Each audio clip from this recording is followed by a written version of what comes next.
The man who taught kings how to rule just revealed why the boardroom's most difficult women are actually its most brilliant strategists.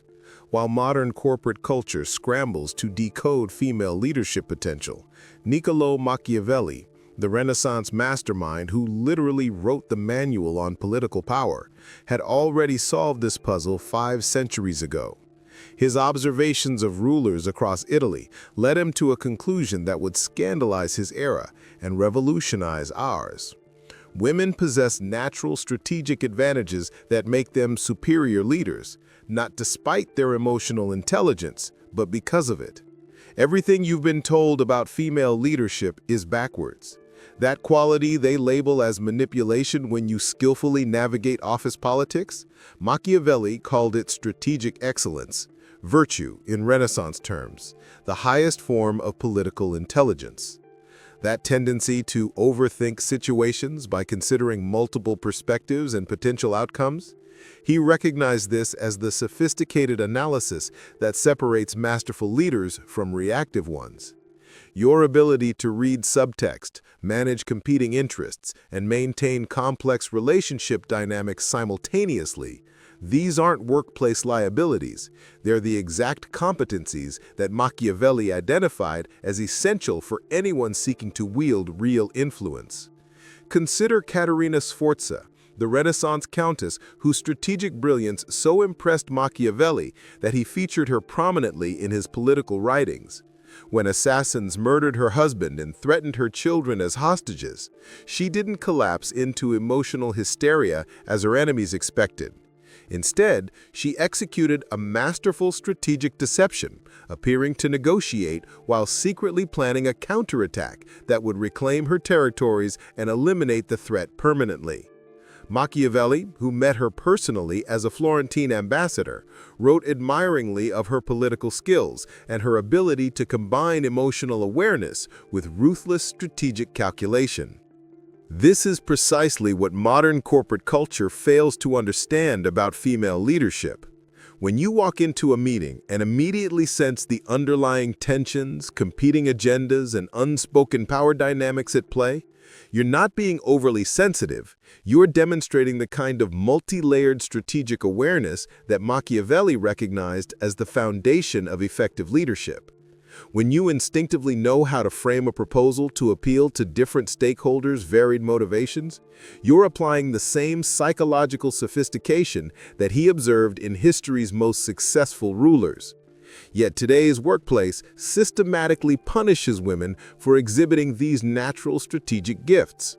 What they celebrate as executive presence in men, the ability to command a room, make decisive moves, and think several steps ahead, suddenly becomes aggressive or calculating when demonstrated by women. You've been conditioned to apologize for possessing exactly the leadership qualities that create lasting organizational success. Machiavelli understood that emotional intelligence isn't the opposite of strategic thinking, it's the highest form of it. Only 3% of women understand this Machiavellian advantage, and even fewer know how to leverage it without triggering the unconscious bias that labels strategic women as threatening. The secret lies in recognizing that your natural ability to read people, anticipate reactions, and navigate complex interpersonal dynamics isn't a soft skill to be downplayed. It's a competitive advantage to be weaponized strategically. Machiavelli wrote that everyone sees what you appear to be, few experience what you really are. This insight reveals why so many talented women struggle in leadership positions. You've been taught to make your strategic thinking invisible, to soften your natural authority, and to manage everyone else's comfort with your competence.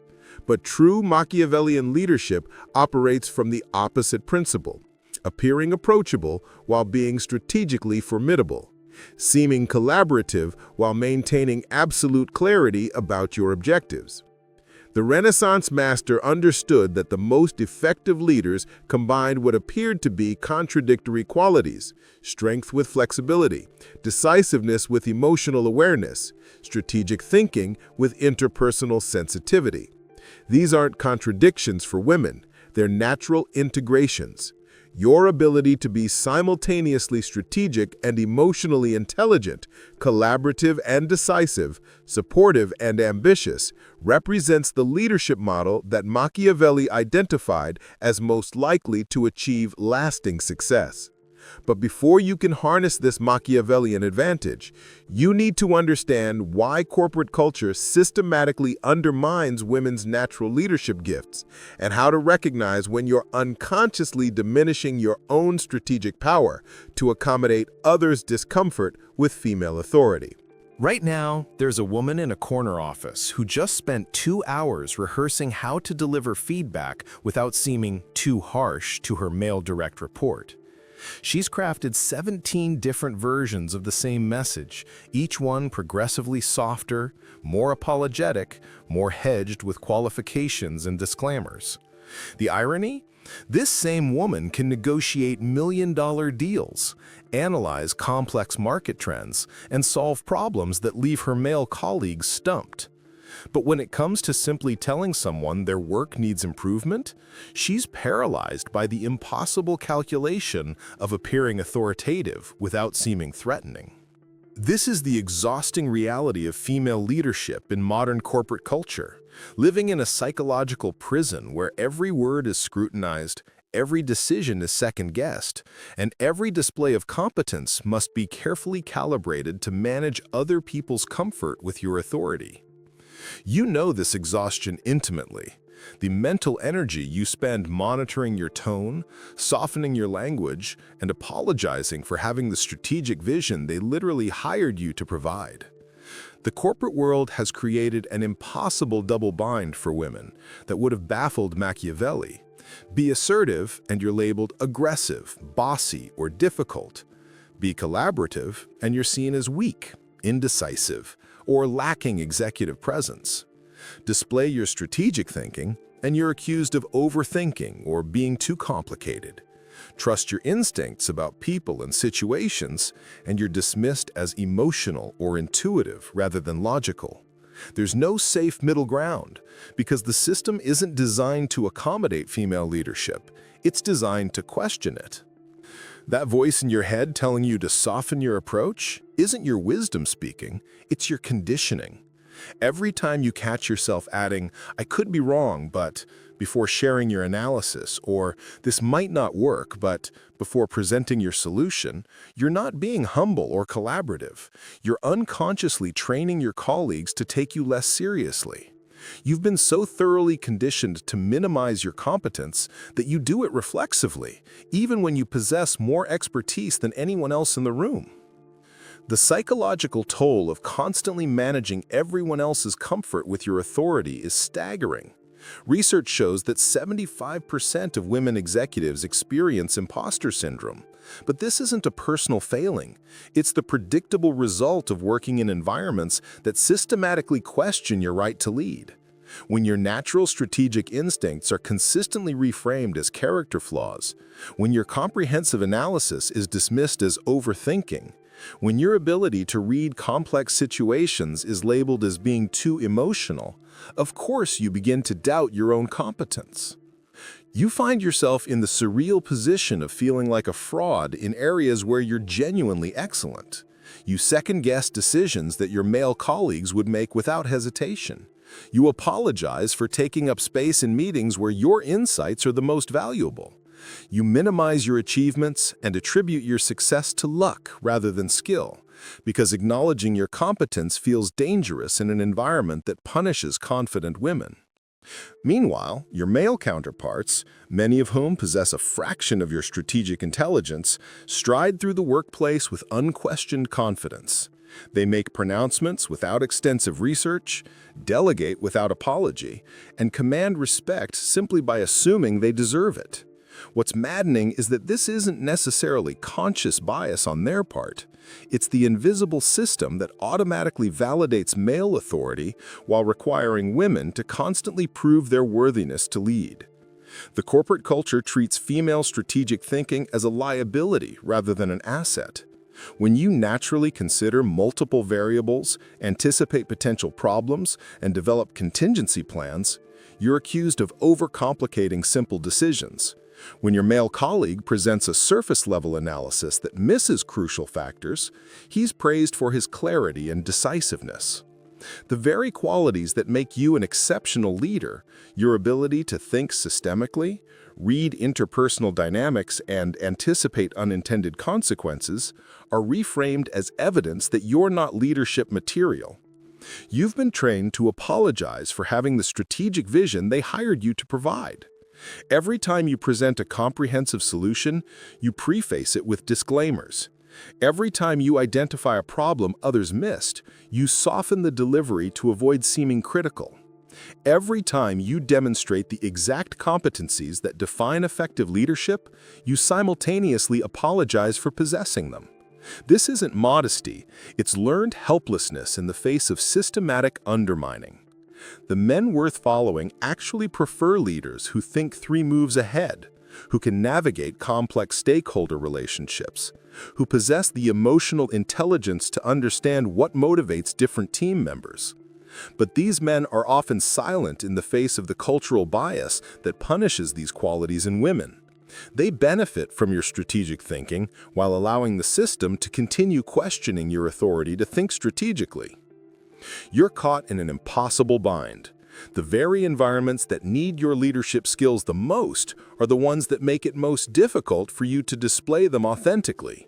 You're forced to choose between being effective and being liked, between demonstrating competence and maintaining relationships, between leading with authority and being accepted by the culture.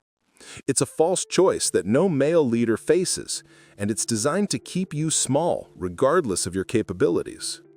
This is exactly the strategic blindness that would have appalled Machiavelli, and here's why his approach eliminates this impossible double standard entirely. Rather than trying to navigate the contradictory expectations of modern corporate culture, his principles teach you to transcend them by operating from a completely different framework of power and influence. While other political theorists were writing about how leaders should behave in theory, Machiavelli was documenting how power actually works in practice. Between 1498 and 1512, as Florence's diplomatic secretary, he traveled across Europe observing rulers, analyzing their successes and failures, and discovering patterns that would fundamentally change our understanding of leadership psychology. What emerged from his observations wasn't moral philosophy, it was the world's first comprehensive manual on strategic thinking and organizational behavior. Machiavelli was essentially the first strategic psychologist, centuries before the field formally existed. He understood that effective leadership isn't about following predetermined rules or moral frameworks, but about reading human nature accurately and adapting your approach accordingly. While his contemporaries debated abstract ideals of governance, he was conducting what amounted to field research on power dynamics, studying why some leaders commanded respect while others were overthrown, why certain strategies succeeded while others failed catastrophically. His genius lay in recognizing that power is fundamentally psychological rather than positional. He observed rulers who possessed every traditional advantage, wealth, noble birth, military strength, yet lost their authority because they failed to understand the human elements that actually determine influence. Conversely, he studied leaders who rose from nothing and maintained power for decades because they mastered the art of strategic psychology. These weren't necessarily the most moral leaders, but they were the most effective at understanding and responding to human motivation. This is why The Prince transcends gender entirely. Machiavelli wasn't analyzing male leadership or female leadership, he was analyzing strategic thinking as a universal competency. His observations about successful rulers apply equally to anyone seeking to master organizational influence regardless of their identity. He studied leaders across centuries and concluded that strategic intelligence, not gender, determined success. The leaders he admired most, including figures like Caterina Sforza, were those who demonstrated what he called virtù, the ability to adapt their approach to circumstances while maintaining their core objectives. His concept of strategic adaptability directly challenges the rigid leadership styles that dominate modern corporate culture. Where contemporary business thinking often promotes one-size-fits-all leadership approaches, Machiavelli understood that effective leaders must be psychologically flexible. He wrote about the necessity of being both lion and fox, strong when strength is required, cunning when cunning serves better. This isn't about being deceptive, it's about being strategically intelligent enough to match your approach to the situation and the people involved.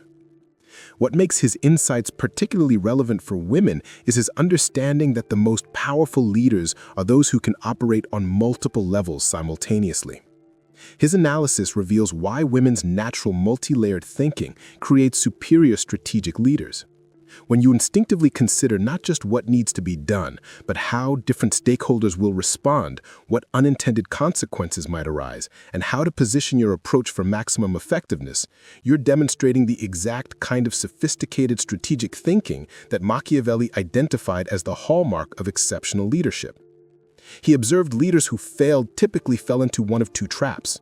They were either too rigid in their approach, applying the same strategies regardless of context, or they were too reactive, constantly adjusting without maintaining consistent direction. The most successful leaders, the ones who built lasting influence, combined strategic consistency with tactical flexibility. They maintained clear objectives while adapting their methods based on keen psychological observation of their environment and the people within it. Machiavelli's emphasis on results-oriented leadership versus appearance-focused management is particularly revolutionary. He had no patience for leaders who prioritized looking good over being effective, who made decisions based on how they would be perceived rather than what would actually achieve their goals. His entire philosophy centers on the principle that strategic effectiveness trumps social convention, a principle that directly addresses the impossible double bind facing modern female leaders. His work reveals that the most influential leaders throughout history were those who understood human psychology so deeply that they could predict how people would respond to different approaches. They didn't try to force their personalities to fit predetermined leadership models. Instead, they leveraged their natural psychological insights to create influence. This is why his principles feel so immediately applicable to women, because they validate and systematize the strategic intelligence that many women possess intuitively. These same principles that helped Renaissance leaders navigate deadly court politics will revolutionize how you command respect in any organization. Machiavelli's insights into human motivation, strategic timing, and psychological influence provide a framework that transcends the cultural biases and double standards that currently limit female leadership, offering instead a path to authority based purely on strategic competence and psychological sophistication. Machiavelli identified that the leaders who command lasting respect master three specific strategic competencies, and women have natural advantages in all three. After analyzing dozens of rulers across different cultures and centuries, he discovered that sustainable leadership success wasn't about charisma, birthright, or even raw intelligence. It was about mastering what he called the architecture of influence. The ability to read situations accurately, time actions strategically, and adapt approaches based on psychological insight rather than rigid formulas. The first pillar is strategic adaptability, what Machiavelli termed virtù, the capacity to adjust your leadership approach based on circumstances while maintaining consistent objectives. This isn't about being wishy-washy or lacking conviction. It's about possessing enough strategic intelligence to recognize that different situations require different approaches. Machiavelli observed that failed leaders typically fell into two traps. They were either too rigid, applying the same tactics regardless of context, or too reactive, constantly changing direction without strategic purpose. Women naturally excel at this because of your ability to read multiple variables simultaneously. When you walk into a meeting and immediately sense the underlying tensions, competing priorities, and individual motivations at play, you're demonstrating strategic adaptability.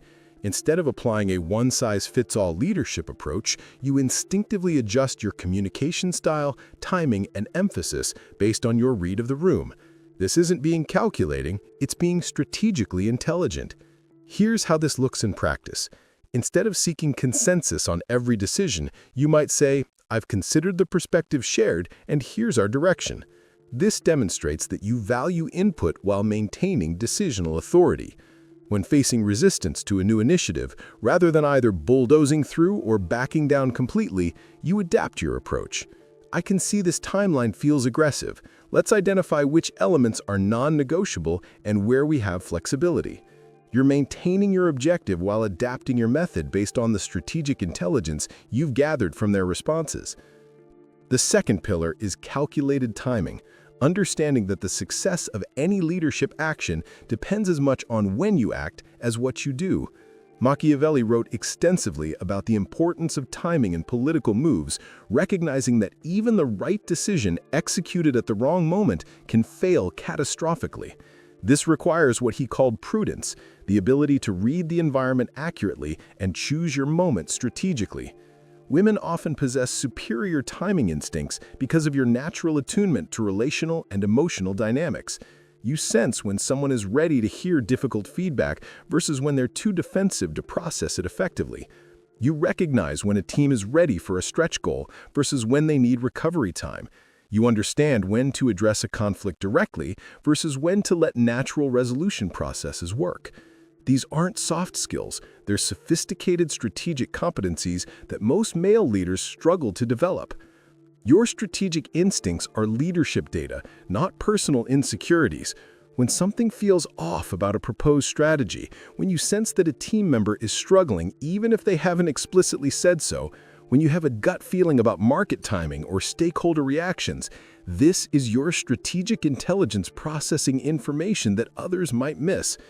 Instead of apologizing for these insights, frame them as strategic analysis. Based on what I'm observing about team capacity right now, I think we need to adjust our approach. Or, my read of the client's priorities suggests we should emphasize different elements in our proposal. The third pillar is influence architecture, the sophisticated understanding of how to build and maintain influence through psychological insight rather than positional authority. Machiavelli understood that lasting leadership isn't about commanding obedience through hierarchy, it's about creating the conditions where people want to follow your direction because they trust your judgment and respect your competence. This is where women's collaborative instincts become strategic advantages rather than perceived weaknesses. Your natural tendency to consider how decisions will affect different stakeholders, to build buy-in through relation rather than mandate, and to create inclusive solutions isn't evidence of weak leadership, it's sophisticated influence architecture. You understand intuitively that sustainable change requires psychological ownership from the people implementing it. The key is positioning this collaborative approach as strategic choice rather than instinctive people-pleasing. Instead of saying, "What does everyone think we should do?" try, "I want to understand your perspectives on implementation before finalizing our approach." Instead of, "I hope this works for everyone," try, "This strategy accounts for the different priorities I've heard, and here's how it addresses each concern." You're still being inclusive, but you're framing it as strategic leadership rather than seeking permission. When you stop managing everyone's comfort with your authority, you start commanding respect. This means making decisions based on strategic merit rather than on who might be uncomfortable with your choice. It means presenting your analysis with confidence rather than hedging everything with disclaimers. It means owning your expertise rather than constantly deferring to others who may know less than you do about the specific situation. Machiavelli's genius was recognizing that the most effective leaders combine seeming opposites. They're decisive yet flexible, confident yet responsive, strong yet psychologically intelligent.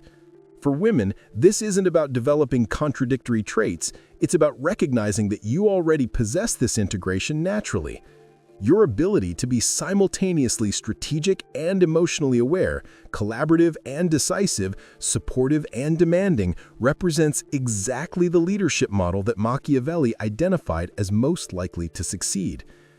The transformation happens when you stop apologizing for possessing these competencies and start leveraging them strategically. Your comprehensive thinking isn't overthinking, it's strategic analysis. Your attention to interpersonal dynamics isn't being overly emotional, it's organizational psychology. Your collaborative approach isn't weakness, it's influence architecture. Your intuitive timing isn't indecisiveness, it's strategic patience.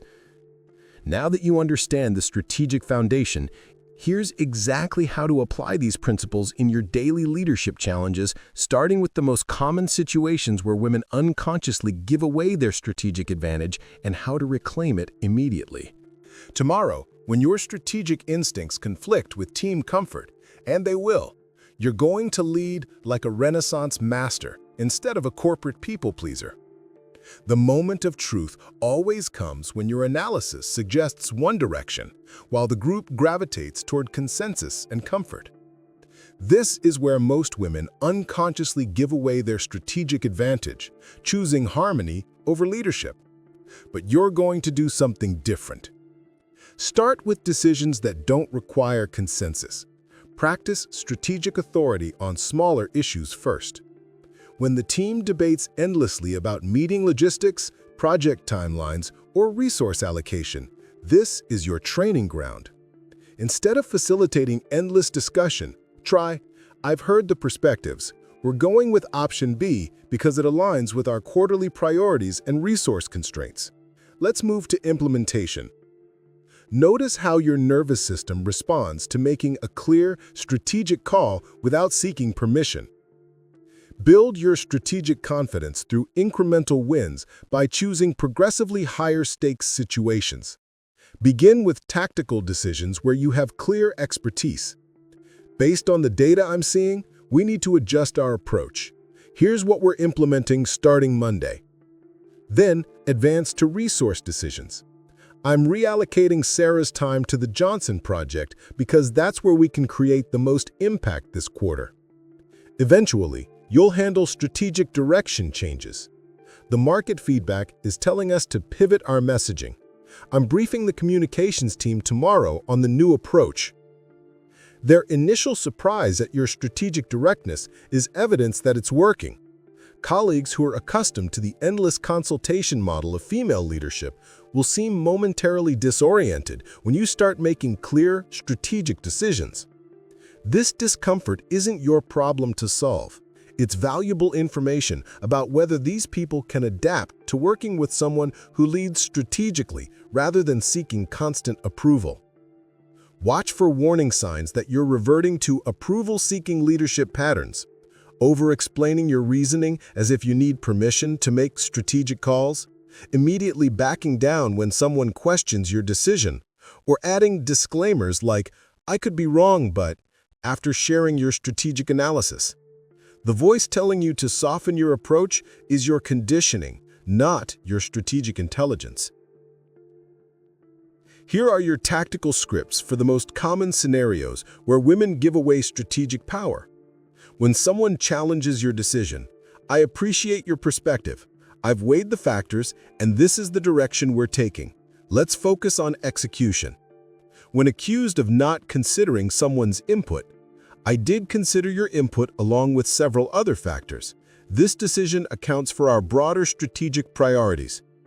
When someone tries to relitigate a closed decision, "We've already decided this. Our energy is better spent on making it successful." Every time you choose strategic over popularity, you're building your leadership reputation. Each strategic decision reinforces your identity as someone who can be trusted with important choices because you base them on analysis rather than consensus. Each time you maintain your position in the face of pushback, you demonstrate that you make decisions from conviction rather than convenience. Practice the strategic pause when someone tries to pressure you into immediate reconsideration. "Let me look at that information and get back to you by Thursday" gives you time to analyze whether their concern has strategic merit or whether they're simply uncomfortable with not getting their preferred outcome. Most attempts to relitigate decisions stem from discomfort rather than new strategic information. Address resistance professionally, but without apology. When colleagues express displeasure with your strategic decision, try, "I understand this isn't your preferred approach. I'm confident it's the right strategic choice given our current priorities. I need your professional best in executing it." You're acknowledging their feelings without apologizing for your leadership or opening the decision for debate. The physical discomfort you'll feel when first exercising strategic authority isn't evidence you're doing something wrong. It's proof you're doing something new. Your nervous system has been trained to prioritize others' comfort over strategic effectiveness. Changing this pattern requires conscious practice and consistent repetition until strategic decision-making becomes your natural leadership mode. Leverage your collaborative strengths strategically rather than defaultively. Instead of endless consultation, try strategic stakeholder management. I want input on implementation approaches before finalizing our strategy. You're still being inclusive, but you're positioning it as strategic intelligence gathering rather than seeking permission to lead. Master these strategic frameworks and you'll join the elite 5% of women who never have to choose between being liked and being respected. You'll discover that the right people actually prefer working with leaders who can make strategic decisions confidently, while those who need you to constantly seek approval will naturally select themselves out of your orbit. This isn't about becoming perfect. It's about building such a strong foundation of strategic competence that you can lead any situation from a position of centered authority rather than anxious people-pleasing. You now possess strategic leadership wisdom that has shaped kingdoms and corporations for centuries. The question is, will you use it to transform your career? Right now, in this moment, you stand at the intersection of ancient strategic mastery and modern corporate opportunity. You've been handed the psychological frameworks that Machiavelli used to analyze the most successful leaders in history, adapted specifically for the sophisticated woman who refuses to choose between authenticity and authority. This isn't theoretical knowledge anymore. These are battle-tested principles from the Renaissance master who understood that strategic intelligence transcends gender, culture, and time. You're now among the elite 5% who understand that your natural strategic thinking isn't a liability to be managed, it's your most powerful competitive advantage waiting to be unleashed. Machiavelli would recognize you as a true strategic leader, someone who possesses the psychological sophistication to read complex situations, the strategic intelligence to time actions perfectly, and the influence architecture to command respect through competence rather than consensus. You understand now that your comprehensive thinking, your interpersonal awareness, and your collaborative instincts aren't obstacles to overcome, they're the exact competencies that create lasting organizational influence. Your career trajectory will never be the same. You'll never again find yourself apologizing for your strategic vision, seeking permission to lead with authority, or dimming your analytical brilliance to manage others' comfort levels. You've joined the ranks of women who command respect not through manipulation or masculine mimicry, but through the unshakable foundation of strategic excellence. The only question remaining is, are you ready to claim the leadership influence you were born to wield?